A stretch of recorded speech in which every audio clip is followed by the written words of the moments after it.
Yo no sé si han visto en alguna vez una carrera de sprint. Sale uno a 150 y no llega ni siquiera a terminar la carrera, porque no es como empieza, sino como termina. Y en la Biblia nos refleja épocas, momentos y dificultades que se empezaron bien y terminaron mal, y otros que empezaron mal y terminaron bien. ¿Por qué? Porque en el proceso y en el tiempo no es como uno empieza, sino como uno acaba. El Señor Jesús nos recuerda a través del apóstol Pablo y dice: corre con paciencia la carrera de la fe. Como que corra y tenga paciencia.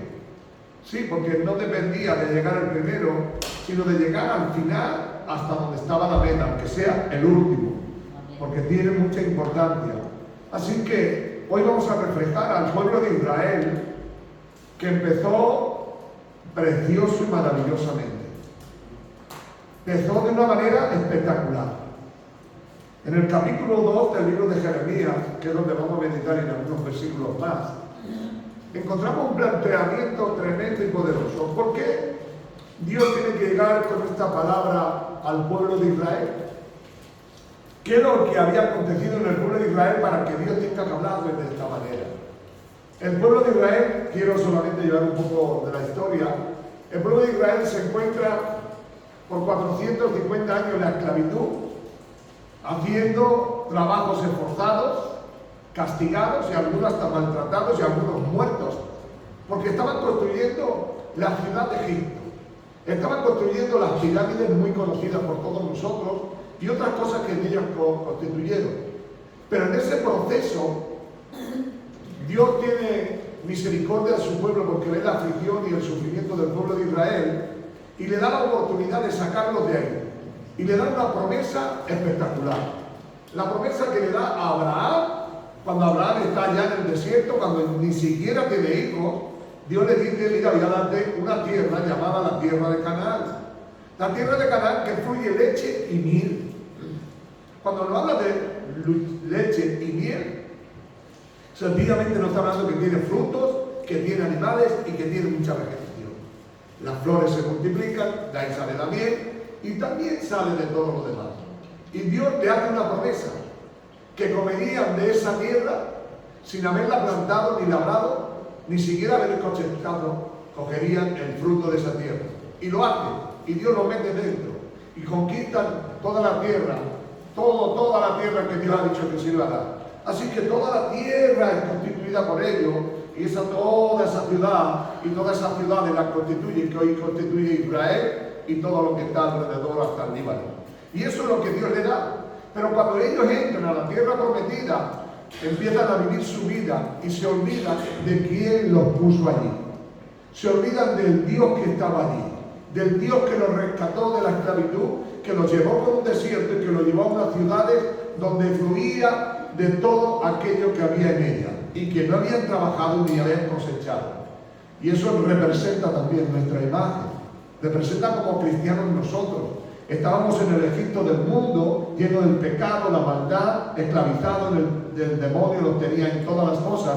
Y Dios nos rescató y nos puso en la tierra prometida, que es la tierra del Evangelio, de la prosperidad de Dios para nosotros, dándonos de todo aquello. No es que esté hablando de la prosperidad del Evangelio, sino que Dios nos prosperó en todas las cosas. Y en el capítulo 2 del libro de Jeremías, Dios tiene que hablarle fuertemente para que entienda el plan y el propósito de Dios. Dice en el capítulo 2, versículo 1, vino a mí palabra de Jehová diciendo. Es decir, no era algo que él tenía en la mente, que se había pensado, sino que el mismo Dios le habla verbalmente y lo escucha con sus propios oídos. Así que Jeremías le trae la palabra y le dice: mirad, esta palabra no es un invento que yo haya hecho, no es algo que yo me imagine, esta es palabra de Jehová que vino, aquella palabra divina. Anda y clama a los oídos de Jerusalén, diciéndole: así dice Jehová, me acordé de ti y de la fidelidad de tu juventud, del amor y de tu desposorio, Cuando andabas en pos de mí en el desierto, en tierras no sembrabas. Le trae a la memoria cuando ellos se enamoraron de Dios, pero Dios vio en ellos algo que era la fidelidad de ellos hacia Dios. Así que Dios se quedó prendado, se quedó maravillado, porque Él se recuerda de que el pueblo de Israel era un pueblo fiel al Dios Todopoderoso y lo hacía todo con un amor que sobrepasaba más allá de la fuerza. De tal manera que habían quedado cautivados Dios por el amor con que habían mostrado en su juventud, al principio de su vida en el Dios Todopoderoso. Después que fueron rescatados de los dioses que había en Egipto, Dios los trasladó a esta tierra de Canaán, y en esta tierra ellos le fueron fieles, tierra desierta, tierra en la cual ellos no habían sembrado, pero habían sido fieles, y se acordaba Dios, quizá por la noche, por el día, se acordaba de la fidelidad y del amor con que amaban cuando fueron desposados, que estábamos casados con el diablo y ahora estamos casados con Cristo. Se recuerda de cuando ellos se desposaron, vivían realmente para Dios, caminaban para Dios, caminaban hacia las cosas de Dios. Pero, todo esto era un espectáculo para Dios, por ver el corazón, por ver la deleite que había en ellos. Hoy recuerdo simplemente en esta verdad. Quizás también Dios nos tenga que decir hoy a nosotros: me acuerdo de cuando al principio de vuestra fidelidad y del amor y la dedicación que teníais hacia mí. Digan aleluya. Digan gloria a Dios. Hoy nos hace a que nosotros también nos dice el Señor y nos recuerda al Señor: me quedé prendado, estabas muerto en tu delito y pecado, te llamé, saliste, veniste y fuiste para mí algo especial, porque tu fidelidad por la mañana, por la noche, por la tarde, cuando me buscabas en todo momento, y no lo hacías porque no tenías otra cosa que hacer, sino que lo hacías por amor. Y eso es lo que valía, y eso es lo que hacía cambiar el corazón de Dios hacia ellos, y esto es lo que debía. Dice, cuando andabas en pos de mí, ¿qué decir? En pos de mí, ¿sabes lo que significa? Que Dios iba por delante y nosotros íbamos detrás. Hoy, en el siglo XXI en el que vivimos, la mayoría de nosotros vamos por delante y Dios va para allá lejos. Porque Dios no va en el mismo sentido que nosotros. ¿Sabéis por qué? Porque los pensamientos de Dios no son nuestros pensamientos. Ni nuestro caminar tiene que ver con el caminar de Dios. Así que antes Israel iba en pos de Dios, iba tras la visión de Dios, tras el proyecto de Dios, tras lo que Dios había marcado y había determinado en el libro de Hebreos. Nos recuerda, y Dios le dice a Moisés: mira que lo hagas todo conforme al diseño que yo te he mostrado, irás en mí, en pos de mí, marcando yo el terreno y tú siguiendo los caminos. Ahora, me recuerdo en esta día y en esta noche mi vida, yo no sé la tuya. Pero la pregunta que yo me tengo que hacer en este día: ¿soy lo mismo de fiel que cuando conocí al Señor? ¿Hago todas las cosas con amor? ¿Voy en pos de Dios? ¿Voy tras de Dios? ¿No tras mis ideas? ¿No tras mis pensamientos? ¿Voy tras lo que Dios quiere? ¿Lo hago todo conforme al diseño? ¿Lo hago todo conforme Dios lo ha marcado? Pues esto es lo que sucedió al pueblo de Israel. Mirad el versículo 3. Santo era Israel a Jehová, santo, apartado, consagrado para el bien. No sé si estoy hablando en inglés en esta tarde o no sé si me están entendiendo. Tú fíjate qué característica. Dice Dios que se enamoró de su fidelidad, del amor con que lo hacía, que iba en pos de Él, pero había algo más. Es que era santo al Dios Todopoderoso. Cuidado, cuando Dios dice que éramos santos, quiere decir que éramos apartados de toda clase de pecado. Hoy jugamos con el pecado. Hoy decimos nosotros lo que es pecado y lo que no es pecado, lo que Dios acepta y lo que no acepta, pero es mentira. Es mentira. Dios dice que sin santidad nadie verá a Dios. Y algo sucede, que la santidad no es la que nosotros queremos, es la que Dios quiere. Le vuelvo a decir: santo Israel era Jehová, primicia de sus nuevos frutos. Cuando tú eres fiel, lo haces por amor, más en pos de Dios, eres santo para Dios, produce una cosa que se llama fruto. Ahora, hacemos un stop en nuestras vidas. ¿Qué frutos estamos dando? ¿Lo mismo que al principio o menos todavía que al principio? Cuando éramos ignorantes éramos más fieles a Dios que ahora que se supone que sabemos. ¿Estábamos más consagrados antes o ahora? ¿Éramos más santos antes o ahora? No es como se empieza, es como se acaba. Santo era Israel a Jehová, primicia de su nuevo fruto. Todos los que devoraban eran culpables. Todo aquel que le devoraba le era culpable. Mal venía sobre ellos, dice Jehová. Dios tenía tal protección sobre nosotros que cualquiera que quería hacernos daño, que cualquiera que se levantaba contra nosotros era enemigo de Dios. Era enemigo de Dios.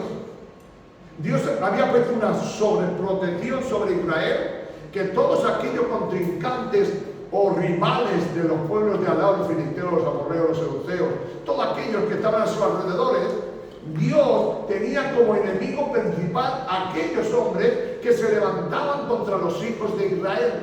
Había sido el Dios todoprotector, el Dios todopoderoso, el Dios que peleaba por ellos, el Dios que luchaba por ellos, el Dios que no permitía que nadie hiciera daño al pueblo de Israel. Y le digo de parte de Dios. ¿Se acuerda usted cuando se convirtió? Dios fue su protector. Dios fue el que lo guardó. Dios fue el que lo protegió. Dios fue el que estuvo con usted. Dios fue el que lo guió, el que lo llevó a lugares espaciosos en Cristo Jesús. Pero déjeme, vamos a leer lo que dice en el 4. Oíd palabra de Jehová, casa de Jacob, toda la familia de la casa de Israel. Así dijo Jehová, qué maldad hallaron en mí vuestros padres, que se alejaron de mí, se fueron tras la vanidad y se hicieron van. ¿Qué maldad hemos encontrado en Dios? ¿Qué daño te ha hecho a ti Dios para que hoy estés detrás de la vanidad? ¿Sabes lo que significa la palabra vanidad? Hueco, vacío, algo que no sirve para nada. Cuando Dios habla de los ídolos, dice los ídolos son vanidad. ¿Saben lo que está diciendo Dios? Los ídolos son vacíos, son huecos que no sirven para nada. Y nosotros, cuando vamos tras la vanidad de este mundo, cuando vamos tras las cosas de este mundo, llegamos a la misma situación que llegó el pueblo de Israel. Dios le tiene que dar fuente y le dice, pero ¿cuándo yo he hecho daño? ¿Qué maldad he visto en mí? Para que no viváis la vida que al principio teníais, para que no sigáis consagrando, para que no sigáis siendo fieles, que no la hagáis con amor. ¿Por qué no vais en pos de mí? ¿Qué maldad habéis visto en mí? Y la pregunta está en el aire. ¿Qué maldad has visto tú en Dios para no vivir la vida 100% de Dios? ¿Por qué has dejado de consagrarte? ¿Por qué te has dejado de ser fiel? ¿Por qué has dejado de ir en pos de Dios? ¿Qué es o qué maldad has encontrado en Dios? Menciona cosas espectaculares y me gustaría en esta noche que entendieras de parte de Dios que Dios lo que quiere es decirnos qué mal te he hecho, en qué os he fallado, qué ha sido que habéis tomado una actitud de no vivir en la verdad de Dios y en la consagración de la verdad de Dios. Hoy más que nunca necesitaremos preguntarnos a nosotros mismos qué es lo que ha sucedido. Dice en el verso 13, porque dos males ha hecho mi pueblo. Me ha dejado a mí fuente de agua viva y cavaron para sí cisternas rotas que no retienen agua. Vuelvo a decirlo porque es muy importante. Porque dos males ha hecho mi pueblo, sea tú, sea Israel, mi pueblo. Me ha dejado a mí fuente de agua viva. Jesús le dice a la samaritana en el capítulo 4, el que beba del pozo del agua de Jacob volverá a tener sed, mas el que beba de mí nunca más tendrá sed. ¿Sabes por qué? Porque Jesús dijo, yo soy el agua de vida que salta para la vida eterna. Y Dios te vuelve a decir, porque me has dejado. ¿Qué mal has encontrado en mí? ¿Qué has hecho? ¿Qué te he hecho yo a ti para que tú acontezcas estas cosas?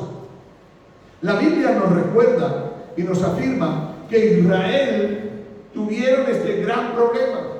Dejaron al Dios vivo y cogieron y se liaron la cabeza con otras cosas que no era Dios. Y no le estoy hablando simplemente de que se volvieron a los ídolos, porque hoy lo que yo quiero explicarte a ti, que los ídolos no solamente son los muñecos de barro, de metal o de oro que hay en las iglesias. Ídolo puede ser cualquier cosa. Tus hijos pueden ser tu ídolo, tu trabajo puede ser tu ídolo, tu billete puede ser tu ídolo, tu coche puede ser tu ídolo, cualquier cosa puede ser tu ídolo. Quiere decir que no estamos hablando de los ídolos que sabemos que son de carro y de escayola. Es que tú puedes tener una idolatría hacia cosas de esto. Un ídolo es aquel que está delante de ti y que tú le veneras y le adoras. Quiero llegar muy pronto al final de todo esto, a ver dónde nos lleva esta causa. ¿Cuál fue el motivo de que el pueblo de Israel entrara en esta divagación y se apartaran del Dios vivo? Que no vivieran bajo la fidelidad de Dios, que no se consagraran, que no se santificaran y no vivieran la plenitud de Dios. ¿Cuál fue el motivo y cuál fue la causa? El libro de Ezequiel, por si alguno lo ignora, Ezequiel y Jeremías son contemporáneos. Son libros que se escribieron a la misma vez. Puede ser que haya 10 años, 15 años de diferencia, pero eran libros que se escribieron. Fueron profetas que fueron contemporáneos y vivieron juntos en aquel momento tan terrible cuando vino Babilonia y destituyó a todo Israel y mató a la mayoría de los israelitas y a los demás se los esclavizaron. Si algunos quieren leerlo, también tiene una profecía que dice Jeremías que a los 70 años se irán liberados de aquel lugar tan horrible. ¿Están conmigo? En el capítulo 16 y versículo 48 dice Dios a Israel después de esta situación que estamos viviendo: vivo yo, dice Jehová el Señor, que Sodoma tu hermana y sus hijas, no han hecho como hiciste tus hijos. Dice, ellos no han hecho toda la maldad que hay hecho vosotros. Quiero que entiendas que Dios le saca el ejemplo de Sodoma y Gomorra porque Dios destruyó a Sodoma y Gomorra y no dejó a nadie. Solamente salió una familia y de la familia solamente salió un padre y 2 hijas, porque la mujer murió en el camino, que era Lot, ¿vale? Pues yo sé que todos lo sabéis, pero es para recordar. ¿Cuál era la maldad por la cual destruyó Dios a Sodoma? ¿Cuál fue? ¿Cuántos de aquí lo saben? ¿Cuántos lo saben, sí o no? Se equivoca, pero no es así. Pero ¿cuántos lo saben? No lo destruyó por ser sadomitas o ser gays. No lo destruyó por eso. Eso fue la gota que colmó el vaso. Lo destruyó por esto que dice abajo.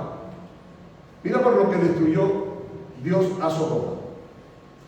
He aquí, este fue la maldad de Sodoma. Es decir, esto es lo que dijo Dios reflejado. Dice, y vosotros los judíos lo hayáis hecho peor que él. No están aquí, están conmigo.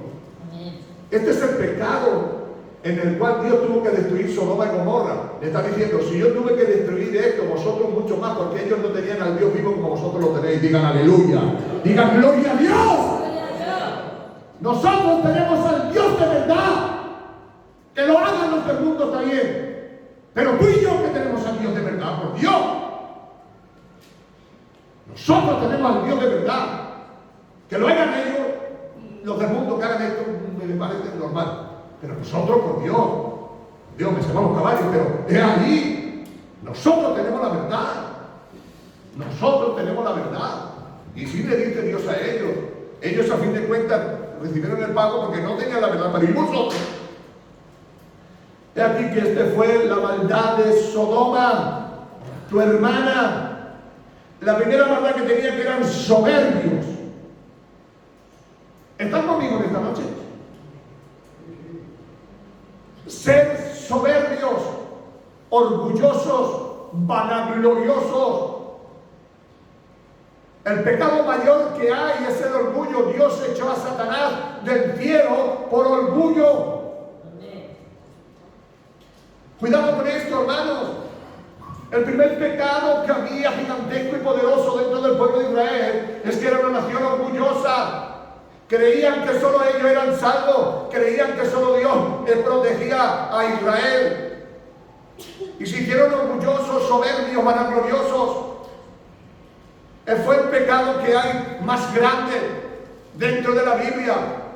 El orgullo, la soberbia, la vanagloria. He aquí que fue en maldad de Sodoma. Esta fue la maldad de Sodoma. Soberbio.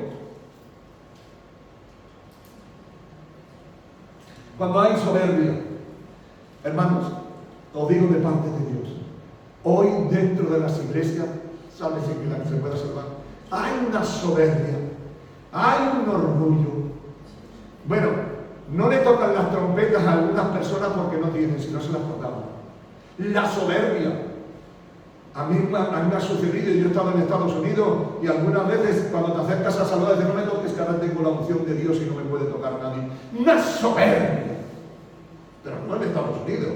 Aquí hay predicadores en España que conocemos, que tienen un nombre que es sobre todo bueno, un poco menos que Jesús, que la gente le venera, casi le adora. Pero la soberbia, el orgullo, la vanagloria, el creerse mejor que los demás, el creer ser más sabio que los demás, el pensar que es algo más que los demás, es el pecado que destruyó Sodoma.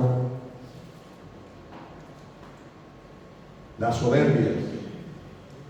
Miren qué palabra que dice: saciedad de pan.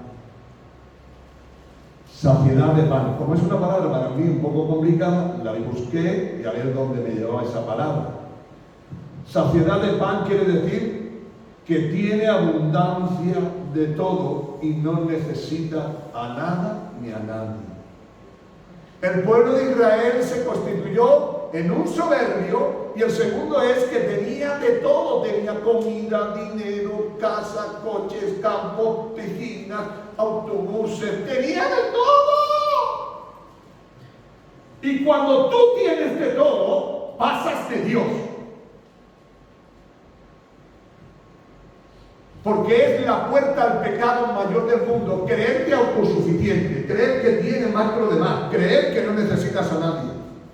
Y este fue el segundo pecado que culminó para que Dios destruyera Sodoma y Gomorra, que estaban saciados de pan, que no tenían necesidad, que abundaban y tenían más de lo que querían. Aleluya. Estamos en Cristo. ¿Cuántos están aquí? Amén.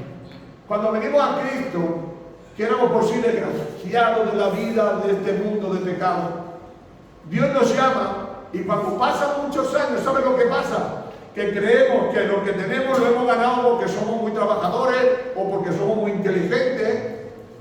Lo que tenemos es porque Dios nos la da. Pero no sabes agradecerlo, sino que piensas que es tu trabajo, es tu esfuerzo, es tu sabiduría, es tu conocimiento. Esto le pasaba al pueblo de Israel como le pasó a Sodoma. Estaban saciados de pan, tenían de todo y no tenían necesidad de nada ni de nadie. Fue un pecado grande. Tenían todo lo que necesitaban. Cuando uno tiene de todo, el rey David, que es un hombre de Dios, que es un hombre que tiene sabiduría, le dice a Dios en una de sus grandes expresiones: Señor, no me des poco para que yo no te maldiga. Pero le dice el segundo versículo: y no me des más para que me olvide de ti. Oiga, le digo de parte de Dios, es un pecado muy grande, es el pecado a ese que le llaman el amor al dinero, la raíz de todos los males. Yo no amo al dinero. ¿Cómo que no ama el dinero? Si te levantas a las 4 de la mañana y te apuestas a las 10 de la noche, ¿cómo te entiendes que no ama el dinero? Por favor, hermano. Sí ama el dinero. Y eso es la tontería que tenemos de que no amamos el dinero. Es mentira. Amamos el dinero. Yo voy a trabajar porque necesito dinero. Y porque quiero tener dinero. Entonces no nos pongamos farrucos, ni mucho menos. El amor al dinero es la raíz de todos los males. Pablo le dice a Timoteo: no te enredes las cosas de este mundo ni en los negocios de este mundo, porque esos son los que te enredarán a ti y a tu alma. Como diciendo, no te preocupes tanto del dinero y de las cosas, que al final, si te acuerdas de aquel mensaje espectacular de la ansiedad de Jesús: no os afanéis por nada en esta tierra, sino buscar primeramente el reino de Dios y su justicia, y todas las demás cosas serán añadidas. El apóstol Pablo es un hombre sabio, tenía el Espíritu de Dios. Llega un momento que le dice en una iglesia: mira, ¿sabes lo que te digo? Que el que no trabaje, que no coma. Escucha, ¿estás conmigo o no esta noche? Que yo no estoy hablando que no trabajes. Que sí, hombre, trabaja. Porque si no trabajas, no comas. Por eso hay que pensar mucho. ¿Hasta dónde detrás de todo esto está Dios? Si uno no trabaja, no puede comer. Y el que no trabaja no debería comer. Es lo que dice Dios. Dios le dijo en el huerto de Getsemaní, en el huerto de Edén, le dijo algo sencillo: el hombre trabajará y comerá con el pan, con el sudor de su frente. ¿Están conmigo en esta tarde? Digan aleluya. Aleluya. Digan gloria a Dios. Gloria a Dios. Dos males: el orgullo, soberbia, la vanagloria, esa es una. Y el otro es la saciedad de pan, tener pan que sobra un diablo. Pero había otro gran pecado: la abundancia de ociosidad. No sé si se ha entendido. Ociosidad. Es decir, hay un pecado terrible cuando hay mucho ocio, mucho tiempo libre, hacer lo que te da la gana. Eso es un pecado mortal. Porque ¿sabes de dónde viene ese pecado? De la vagancia. Ese pecado es un pecado de vagancia, pero no solamente un vagancia, perezoso, viene de ahí también. El ocio es bueno descansar, por Dios, pero cuidado en que pierdes tu tiempo continuamente. Pues Israel tenía este problema. Sodoma tuvo el problema. ¿Cuál era el problema? Que eran orgullosos, soberbios. ¿Cuál era el segundo problema que tenía? Que tenían pasta para echar los chinos. Tenían dinero de todo, no les faltaba de nada, pero tenían otro problema. Al tener mucho tiempo, tenían ocio, y el ocio le llevaba al huerto de los melones. Al final se perdía todo. La soberbia, el orgullo, la vanagloria, la saciedad de pan que tenían de todo, no necesitaban a nadie. El tiempo del ocio es una puerta abierta al pecado. Jesús nos enseña en el capítulo 12 de Mateo, versículo 26, nos enseña sobre la ocio y nos enseña una lección tremenda y espectacular. Nos dice que tengamos cuidado con los ociosos, porque aquellos que son los ociosos, que tienen mucho tiempo y que lo pierden y que no lo aprovechan las cosas de Dios. Tú pregúntate en esta noche: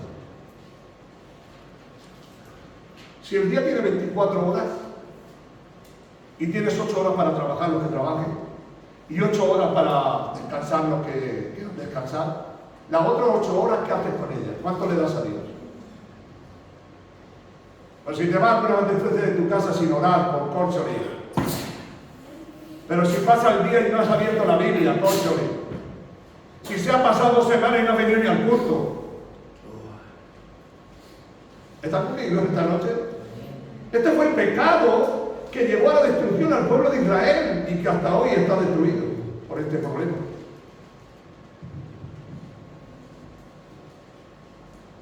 La ocio. A ver, alguien que lo tenga por ahí, porque no, para no abrir mucho la Biblia. En 12:26 de Mateo. 12.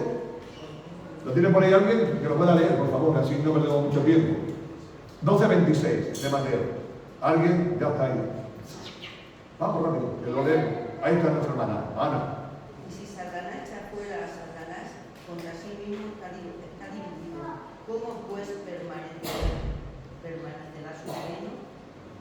Dice: si Satanás echa contra Satanás, echa fuera. Jamás el diablo va a luchar contra el diablo. Cuando hacemos cosas que no son de Dios, el diablo no va a venir a decirte: oye, que eso es del demonio. Pero tienes que darte cuenta que nuestro ocio, nuestro tiempo y nuestras vidas nos llevan a momentos dificultosos. El 11:26 hemos leído, el 12:26, ¿verdad, de Mateo? Sí. 12:26. El ocio nos lleva al descanso. El diablo no va a venir a decirte: oye, levántate y ponte a orar. Claro que no.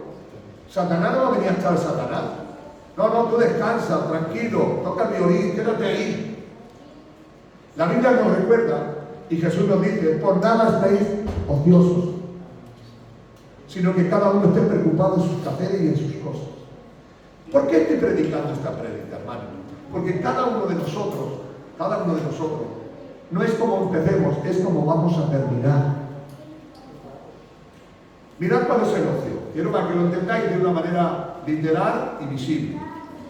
Cuando entramos en el segundo libro de Samuel, en el capítulo 11, versículo 12, ¿cuántos se acuerdan de esta historia? ¿Cuántos se acuerdan? Eso es que leen poco la Biblia, con todo respeto se lo digo, leen muy poco la Biblia. Porque todos saben que en el capítulo 11 del segundo libro de Samuel está hablando de cuando David comete adulterio y asesinato. Muy bien, cariño. Tienes que darte cuenta algo muy precioso, muy maravilloso. Dice que en el tiempo en que todos los reyes iban a la guerra, David se quedó en su casa acostado en una cama y saliéndose por la ventana, pasando al balcón o a la terraza, mirando hacia abajo, ve a una mujer bañándose sin ropa. Y como la miró, la deseó, la trajo a su casa, se acostó con ella y mató a su marido después. ¿Están aquí o no están aquí conmigo? ¿Saben por qué le aconteció esto? Porque estaba ocioso, no tenía nada que hacer. Y cuando no tienes nada que hacer, dan la puerta a Satanás para que vayas a hacer lo malo y no lo ves.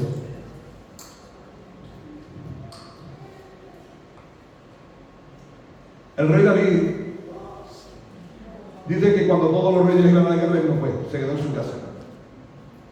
Hoy solamente me quedan 2 minutos para terminar con vosotros, pero quiero dejaros claro. No es como empiezas en el Evangelio, es como terminas. Ahora, te hago simplemente un paréntesis. ¿Cómo te ves tú cuando seas más mayor? ¿Te ves buscando más a Dios? ¿Te ves más consagrado? ¿Te ves más santificado? Pues acuérdate de lo que Jesús le dijo a Pedro. Ahora que eres joven puedes ir donde quieras. Llegarás cuando seas mayor que no podrás ir donde quieras, sino que te llevarás donde no quieres ir. Digan aleluya. Digan gloria a Dios. Yo no sé si lo entiende o no lo entiende, pero entiéndelo. Ahora puedes venir al culto, llevará un tiempo que tú no podrás y no te traerán. Es que esto parece de broma. Hermanos, que han pasado 66 años por mi vida y sé de lo que va esto. Quiero decirles de parte de Dios, no es como empezaste, hermano. Hazte una foto y a ver cómo estás caminando. Quiero terminar y lo quiero hacer ya de una vez. En el libro de Apocalipsis, para que ustedes terminen. El libro de Apocalipsis, en el capítulo 3, verso 14. Yo creo que esto también deberían saberlo, si leyeran mucho la Biblia, deberían saberlo también. Estamos hablando de la iglesia de Laodicea. A ver si se acuerdan.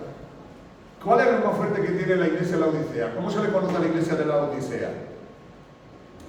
La tibia, la que no era fría ni caliente. ¿Están ahí conmigo? Alguna vez dirán, el pastor dice cada cosa. No, hermano, palabra de caballero le digo con todo mi corazón. Cuando tú lees la Biblia, sobre todo tiene un arte, el saber leer la Biblia es poderoso, pero sobre todo retener las cosas que tienes que retener. Mira lo que le dice Dios a la iglesia de Laodicea, versículo 14. Escribe al ángel de la iglesia. Le dice el ángel, escribía al ángel de la iglesia, que el ángel de la iglesia representa al pastor. En Laodicea, en aquí, que el amén, el testigo fiel, el verdadero, del principio de la creación de Dios, dice esto. No está diciéndolo cualquier persona, lo está diciendo el mismo Dios, el principio de toda la creación. Le dice de primera, capítulo 15, versículo 15. Yo conozco tus obras, que ni eres frío ni caliente. Ojalá fuese frío o caliente. Está diciendo, yo te conozco a ti y sé que no eres ni vino ni agua, eres mezclado, pero vale. Escúcheme, hermano, lo que le estoy diciendo. Tibio, vuelve a decirle en el verso 16, por cuanto eres tibio y no frío ni caliente, te vomitaré de mi boca. Imagínate lo que le está diciendo a la Odisea. Ahora, ¿cuál era la causa por la cual Dios le tiene que soltar de esta manera a la Odisea? Pues sencillamente, porque tú dices, yo soy rico, ¿se acuerdan de saciedad de pan? Yo soy rico y me he enriquecido y de ninguna cosa tengo necesidad. Y no sabes que tú eres un desventurado, un miserable, un pobre, un ciego, un desnudo. Madre mía, lo que le dice al que se cree que era rico. Que no tenía nada, que no servía para nada, que era tibio, que no era ni del Señor ni del demonio, pero era mentira, no del demonio. Que era cristiano solamente de nombre, pero no vivía, ni que se consagraba, ni andaba en la verdad de Dios. Que tenía una representación y todo el mundo cuando le veía hermanito, hermanita, un garrocico, pero no tenía nada. Yo no lo digo que esté aquí representando a la iglesia, estoy diciendo lo que sucedió en Israel y por lo que Dios tuvo que hacer juicio y por lo que Dios tuvo que quitar a esa ciudad. Tú fíjate, yo no voy a leer más. Le dice en el 18, por tanto yo te aconsejo que de mí compres oro, que es el verdadero riqueza, refinado al fuego, para que seas rico, vestidura blanca para que vestirte y que no se descubra la vergüenza de tu desnudez. Unge tus ojos con colirio para que veas. Al final le dice, lávate, cocho, que tiene los ojos que no ves. ¿Dónde quiero llegar en esta tarde? Tú por un momento mira las iglesias lo que está sucediendo y la gente que se llama cristiana, que tú conoces y yo conozco, que tienen nombre y que tienen cara. Yo no estoy dentro de ellas, a lo mejor son mejores que nosotros 100 veces, pero mírate tú, obsérvate tú, y si Dios hizo juicio con aquella iglesia, Dios hará juicio con todo aquel que no ande en la voluntad de Dios. ¿Cuál es el consejo de esta noche o la verdad central que yo quiero llevarte a ti? Dios le llamó la atención porque no fue como empezaron Israel, fue algo precioso, algo maravilloso, pero terminó hecho un caos. Adolfo Hitler mató 6 millones de judíos. Y diréis vosotros, ¿por qué mató a los judíos? Su chacha, la chacha de Adolfo Hitler, era judía, o sea, algunos lo ignoraban. Y según creen, tenía descendientes judíos. Pero ¿por qué Adolfo Hitler hizo esa matanza tan gigantesca? ¿Por qué? Porque cuando estaba Poncio Pilatos y estaba delante de toda la multitud, le sacó a Jesús y le dijo, ¿qué haremos con él? Y ellos dijeron una frase, crucificarle. Pero esa no fue la frase que fue la que culminó todo este juicio que ha venido y está en el pueblo de Israel, sino que dijo que la sangre de ellos caiga sobre nosotros. No están aquí todavía. Le dijeron a Poncio Pilatos, que era el representante gobernador, si quieren leerlo pueden leer en el Evangelio de Juan, le dice que la sangre de él sea sobre todos nosotros. Pues mira, la sangre de Jesús cayó sobre todos ellos. El exterminio que hicieron con ellos, el genocidio que hicieron con ellos, tienen consecuencias. No es como empieza, es como termina. Quizá le pase como en las carreras. Al principio iba a 150, ahora ni siquiera levantas el pie. Al principio te metías a la habitación y orabas, leías la Biblia, hacías algo que no estaba bien delante de Dios, le pedías perdón y si hacía falta le pedías perdón a la persona que le habían hecho daño. Hoy ni siquiera quizás ni te remueve la conciencia, sino que dice que venga a mí, no, más culpa tienes que yo, autojustificándote con los demás. ¿Por qué? Porque somos soberbios. Y la soberbia nos va a llevar a ese mundo tan grande. ¿Cuál es mi consejo? Mírate si andas igual que empezaste. Si vas para adelante o vas hacia atrás. Padre, en el nombre de Jesús. Tu palabra que es viva y eficaz y más cortante que cualquier espada. Gracias por esta advertencia que nos hace en esta noche, por decirnos que no es como empecemos, sino como terminemos, en el nombre de Jesús.